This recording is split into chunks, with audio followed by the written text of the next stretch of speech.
and thank you for the introduction, Aaron. My name is Marios Isaakidis. I'm a PhD student at University College London, and I can usually plug HDMI important the first time. So I'd like to present to you a systemization of knowledge on decentralization and privacy that we've done in collaboration with Carmela Troncoso from IMDEA Software, George Arnesis from UCL, and Harry Halpin from INRIA. So in this systemization of knowledge, we go through the last 15 years of research, proposals, and real-world deployments.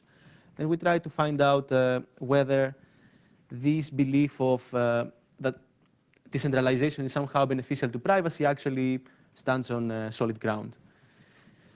Taking a look at this, this belief, first of all, we have widely deployed systems such as BitTorrent, Tor, and Bitcoin, all offering some privacy guarantees to their users that further reinforce this idea. And even if we take a look at the beginnings, at the origins of decentralization per se, we can see that the Eternity service was actually a response to the censorship that happened at one of the emailers at the time. And we also see that there is a multitude of privacy-preserving decentralized designs that came to be in the last 15 years, all the way from the 2001 hype up to the 2015 call to re-decentralize the internet. So if we have all these designs and proposals and widely deployed systems, how come users are still trapped in distributed cloud services operated by big corporations? And here I would like to make a distinction between distributed and decentralized services and give our definition for decentralization. So both distributed and decentralized services consist of multiple components. So the difference is that in distributed systems, all these components are orchestrated centrally by a single authority, a single root of trust, while in decentralized systems, which are a subset of distributed systems, multiple authorities control different components, and no authority is fully trusted by all. So this, and I would like to make another point here, is that this adds some interesting power dynamics between users and between authorities and users. And also, this affects the security and privacy properties of the systems, but also makes every participating node potentially adversarial. For our systemization, we try to respond to 5 questions, and we have actually a multitude of systems that you can take a look at the paper. We cite around 190 proposals, ITF technical reports, white papers, websites of systems that still exist or not anymore.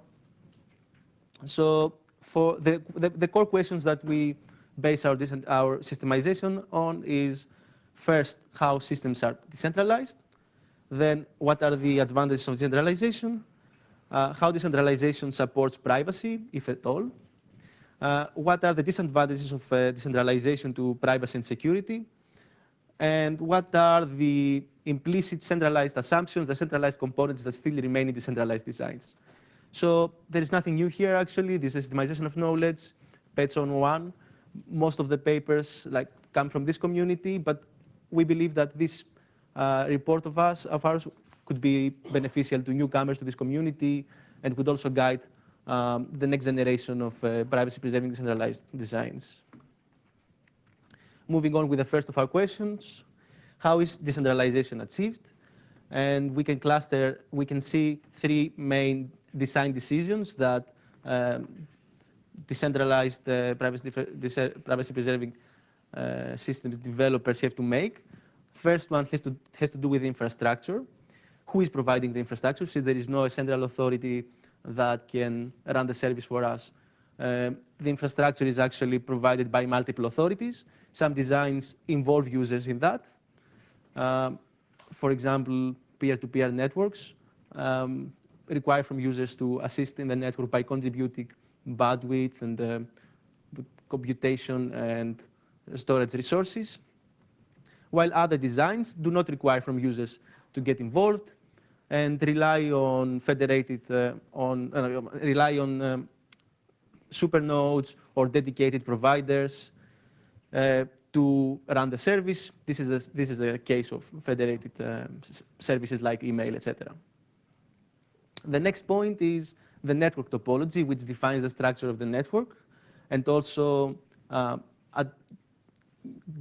sets the rules for the routing in the network. We see that decentralized designs actually vary widely in this point. We have designs that are completely unstructured, like mesh topologies, where routing is happening according to gossip protocols, to more structured designs that employ distributed hash tables, and even stratified topologies where the nodes have a specified position in the system and also get some tasks that they need to perform. And the third point is the decentralization of authority that also implies a complex power relationships between nodes and between nodes and authorities. So we see here that some designs, like in peer-to-peer systems, are fully trusted. Every node is fully trusted to perform any operation, while in other designs that are based on social networks, for example, users trust only their friends to route their messages and forward their requests. The second question of our systemization has to do with the advantages of decentralization per se. All of these advantages actually emerge from the existence of multiple independent authorities that allows us to have flexible trust models. These trust models can map better the real-world trust relationships, and they make decentralized systems best candidates for scenarios when we don't have any central trust authority, or where we need to leverage existing social networks. And the cool thing is that if we combine these flexible trust models with modern cryptographic techniques, then even if some authorities get adversarial, go rogue, or become unavailable, system operations will still be able to continue without a problem. Further on, most decentralized designs actually use resources from the nodes that participate in the system, and this helps decentralized systems to scale and to be more easily deployed. And in decentralized designs, there is a clear separation between the community that is developing the software and the node operators that deploy the source code. And this also creates an interesting governance scheme where node operators choose what type of instantiation and settings to deploy. And this is, for example, what we're going to observe soon with the fork proposed in Bitcoin to increase the block size. Moving on with decentralization and privacy more specific. Here the key bet is that a local adversary cannot observe all communications, data, or actions, which is the case in distributed systems where the local authority has complete visibility of the whole system. So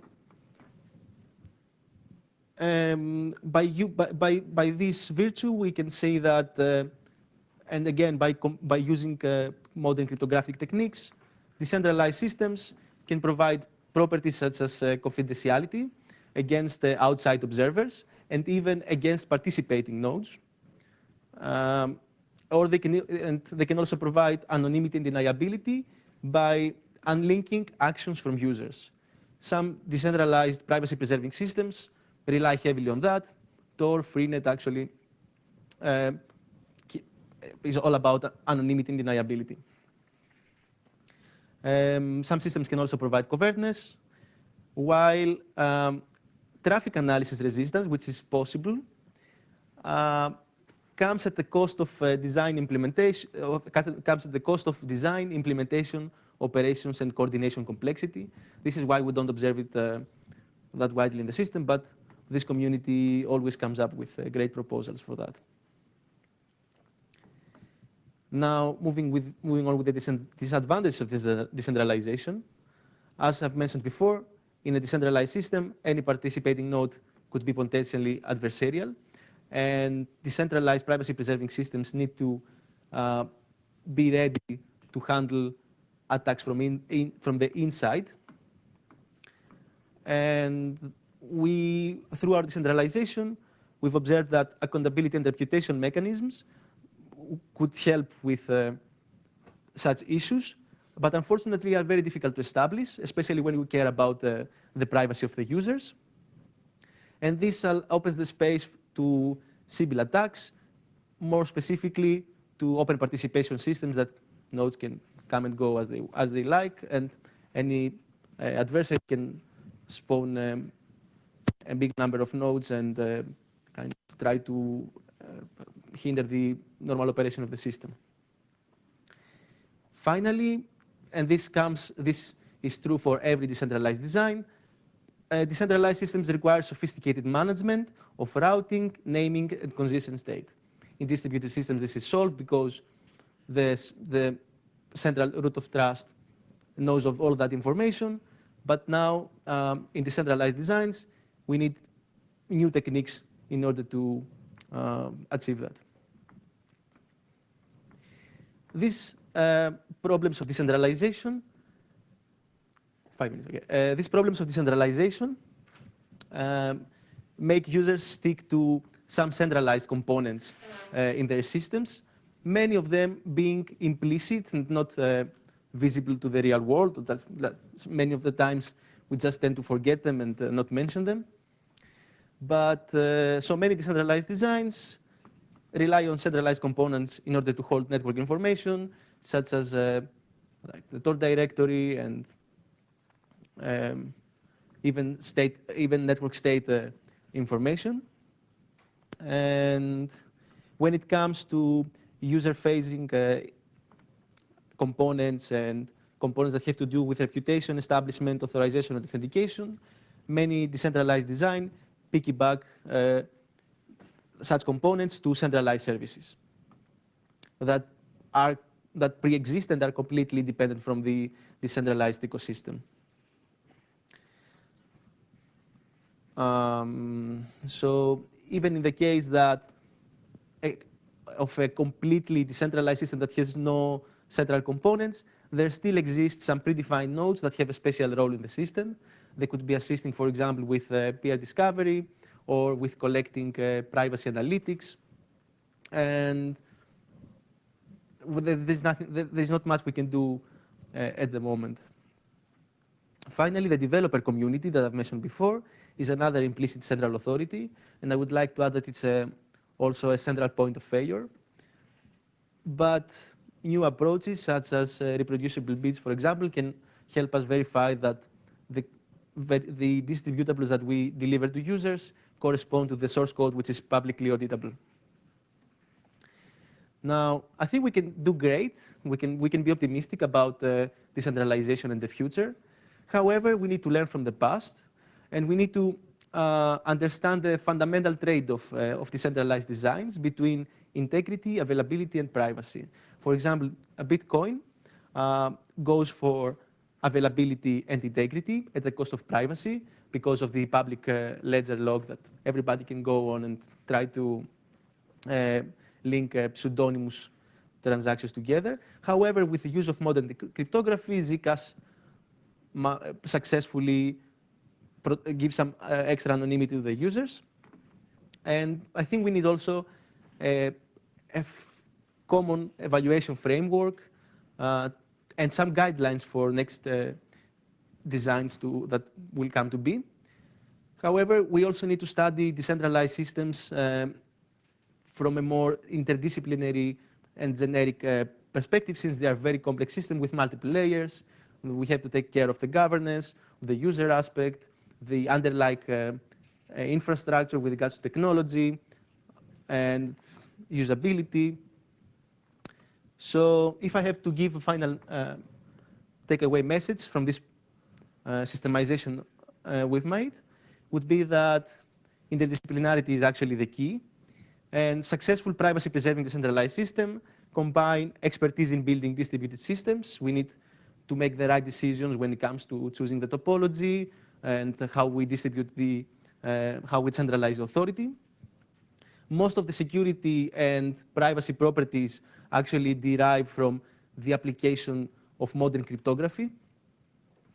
And we also need a good understanding of mechanism design, game theory, and sociology in order to provide good incentives, understand the governance